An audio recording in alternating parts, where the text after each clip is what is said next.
السلام عليكم ورحمة الله. مرحبا بكم في أطباق تسنيم. اليوم إن شاء الله جيتكم بطبخة اللي هي كريات شوفلور.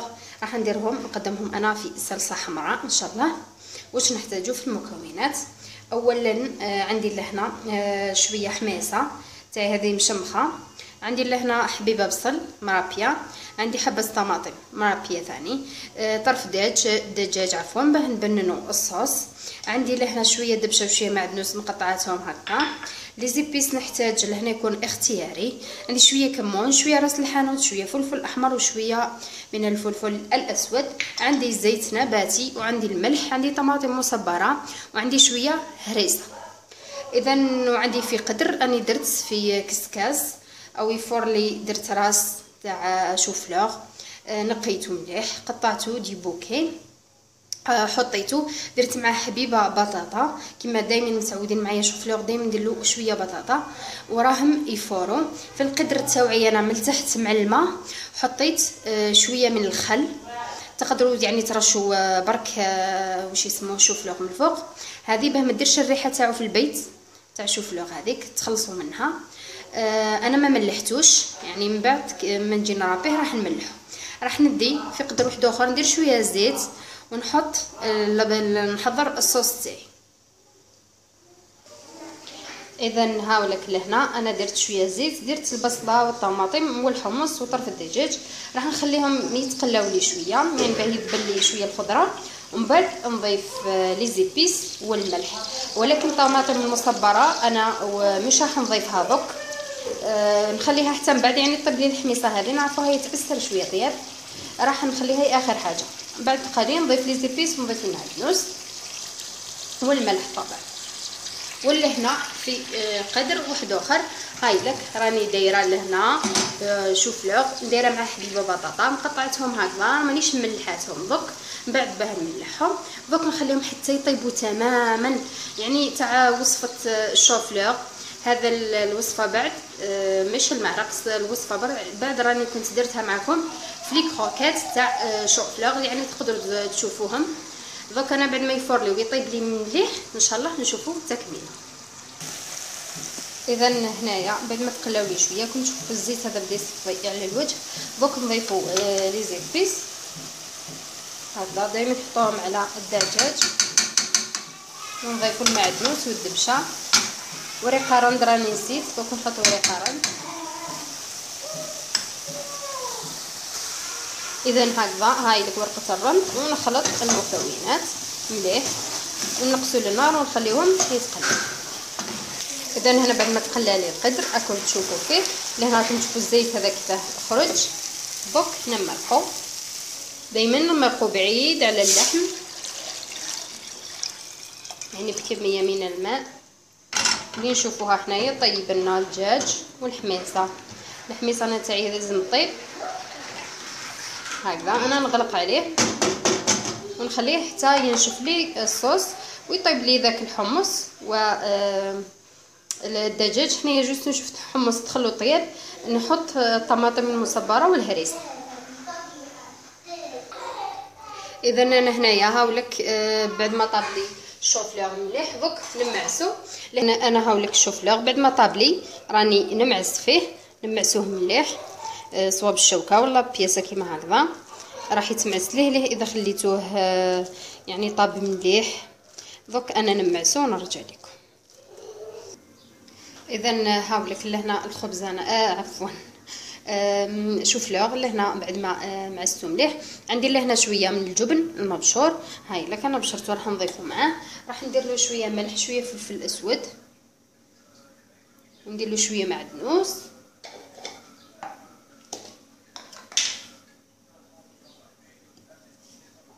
ملحوه عادي يعني راني ما ملحتش انا ملحي نجيب معدنوس. اذا هاولك المعدنوس بعد ما ضفتو لهنا تقدروا ديروه حار، انا راح نزيد له شويه من الهريسه هكا ما كثرش. راح نخلط المكونات هذه ونضيف الشابلور غير بشويه حتى نشوفوا باللي تماسك، نعرفوا هو يعني فيه الماء بزاف باه الماء هذاك يروح ينقص يعني نشفوه. تقدروا تزيدوا جبن دي بورسيون. نجيب ملعقه ونضيف شابليو غير بشويه.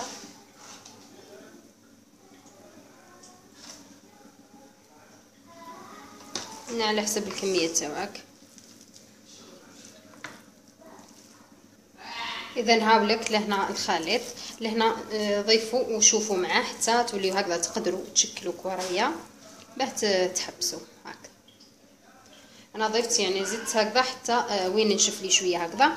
انا مانيش راح نشكلو دوك، راح ندخلوه للثلاجه. لما ندخلوه للثلاجه يزيد يتماسك مليح ويزيد يبرد، راح يزيد يخلينا نشكلو يعني كيما نحبوا. انا اذا هنايا عندي راح نخدم لاباغاي اللي راح نغطس فيها الكوريات تاع الشوفليغ ونقليهم. عندي لهنا حبيبه تاع البيض، عندي نصف الكوب من الحليب راح نخلطهم مع بعض، وعندي الملح فلفل اسود نضيف الملح نضيف بحذر كما دائما نقول لكم. الحوايج هذو اللي يعني الطبق اللي يكون فيه حوايج بزاف تملحوهم دائما ملحوهم بحذر. عندي شويه فلفل اسود، ما نكثروش فلفل اسود. هنا نخلط شوي.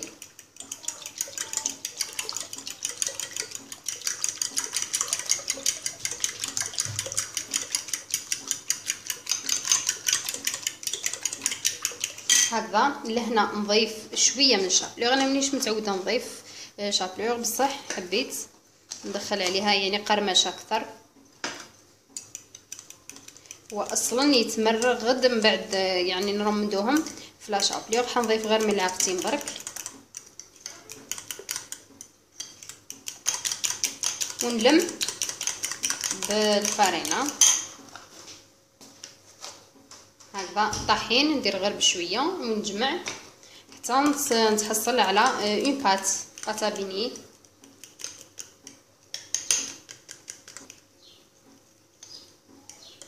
انا راح ندير لها رشه من الخميره الكيميائيه هكذا، رشه صغيره يعني ربع ملعقه من الشاي، ملعقه الشاي عفوا. انا تبان لي لهنا خلاص، نزيد يعني شويه فقط هكا. اذا كانت ثقيله هي لا حتعطينا قرمشه هذيك هكا.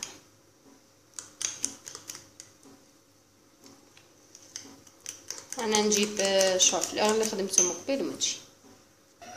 اذا هنايا اول شيء راح نعملهم كريات. بسم الله. راكم تشوفوا هكذا زيت تماسك، يعني شوفوا الحجم نتوما اللي تحبوه، الشكل اللي تحبوه يعني ماشي شرط هكذا. نديروا نفس الحجم. انا نكملهم كريات بنفس الحجم نفس الطريقه ان شاء الله ونرجع لكم. اذا انا هاملك الكريات هنا بعد ما كملتهم. زيد دخلتهم شويه الثلاجه باه يتماسكوا. ندخلهم للشتاء غير معليش حطوهم في المجمد. راح نحط اول شيء لهنا هكذا،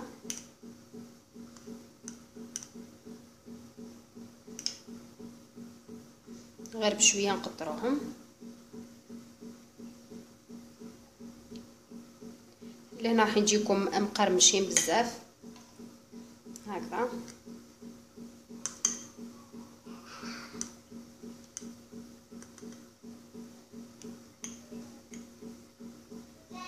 خليهم شويه يقطروا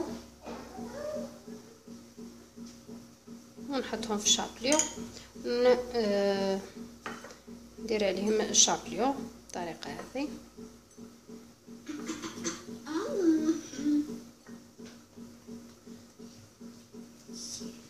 هكذا. بعد ما ديروا لهم شابليو عاودوا اعدلوهم بيدكم هكذا بالشكل هذا.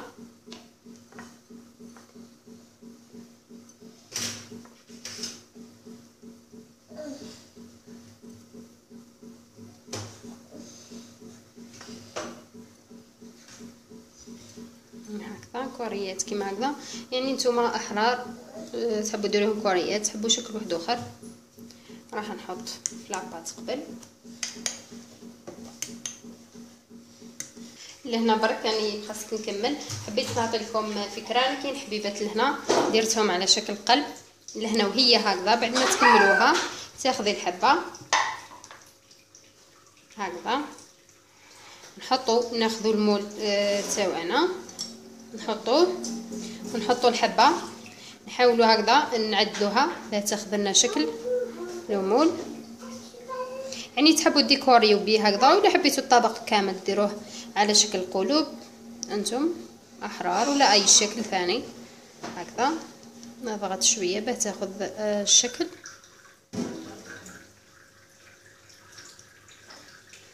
هكذا، وراح تهبط بسهوله بهذه الطريقه.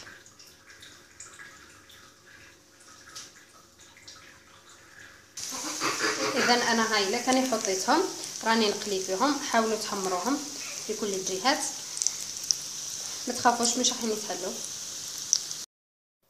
اذا هاولك طبق اليوم.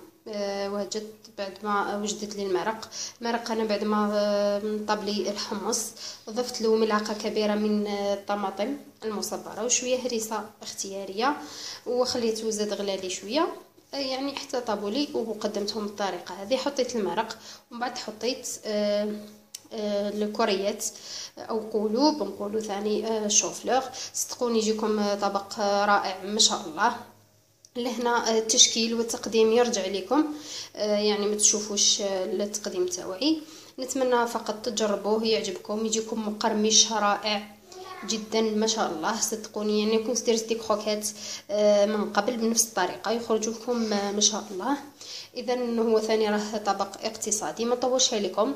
ما بقى لي غير نقول لكم تهلاو في نفوسكم ودمتم في رعايه الله وحفظه، والسلام عليكم.